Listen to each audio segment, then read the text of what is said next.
वाली राम संवाद। वाली को पृथ्वी पर गिरते देख राम और लक्ष्मण उसके पास जाकर खड़े हो गए। जब वाली की चेतना लौटी और उसने दोनों भाइयों को अपने सम्मुख खड़े देखा तो वह कठोर शब्दों में बोला, हे रघुनंदन, आपने छिपकर जो मुझ पर आक्रमण किया उससे आपने कौन सा गुण प्राप्त कर लिया, किस महान यश का उपार्जन कर लिया। यद्यपि तारा ने सुग्रीव की और आपकी मैत्री के विषय में मुझे बताया था, परंतु मैंने आपकी वीरता, शौर्य, पराक्रम, धर्मपरायणता, न्यायशीलता आदि गुणों को ध्यान में रखते हुए उसकी बात नहीं मानी थी और कहा था कि न्यायशील राम कभी अन्याय नहीं करेंगे। आज मुझे ज्ञात हुआ कि आपकी मति मारी गई है। आप दिखावे के लिए धर्म का चोला पहने हुए हैं, वास्तव में आप अधर्मी हैं। आप साधु पुरुष के वेश में एक पापी हैं। मेरा तो आपके साथ कोई बैर भी नहीं है, फिर आपने यह क्षत्रियों को लजाने वाला कार्य क्यों किया। आप नरेश हैं।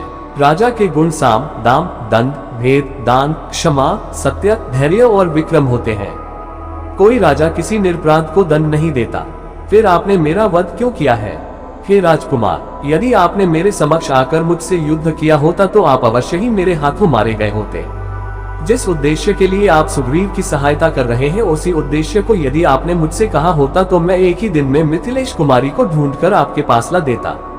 आपकी पत्नी का अपहरण करने वाले दुरात्मा राक्षस रावण के गले में रस्सी बांधकर आपके समक्ष प्रस्तुत कर देता। आपने अधर्मपूर्वक मेरा वध क्यों किया। वाली के कठोर वचनों को सुनकर रामचंद्र ने कहा, वानर, धर्म, अर्थ, काम और लौकिक सदाचार के विषय तुम्हें ज्ञान ही नहीं है। तुम अपने वानरोचित चपलतावश तुम व्यर्थ ही मुझ पर क्रोधित हो रहे हो।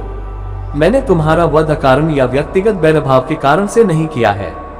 सौम्य, पर्वतों, वनों और काननों से युक्त संपूर्ण भूमंडल इक्ष्वाकु वंश के राजाओं की है।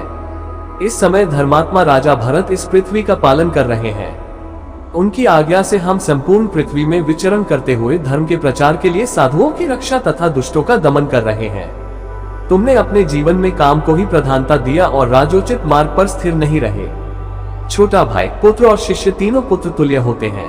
तुमने इस धर्माचरण को त्याग कर अपने छोटे भाई सुग्रीव की पत्नी रुमा का हरण किया, जो धर्मानुसार तुम्हारी पुत्रवधू हुई। उत्तम कुल में उत्पन्न क्षत्रिय और राजा का प्रतिनिधि होने के कारण तुम्हारे इस महापाप का दंड देना मेरा कर्तव्य था।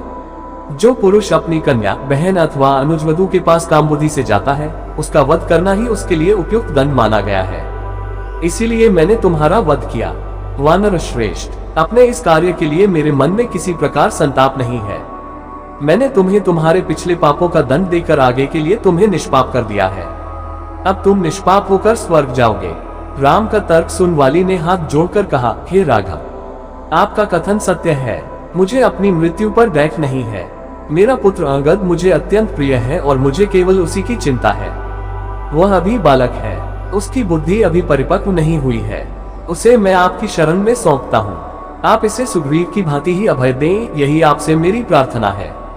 इतना कहकर वाली चुप हो गया और उसके प्राण पखेरु उड़ गए।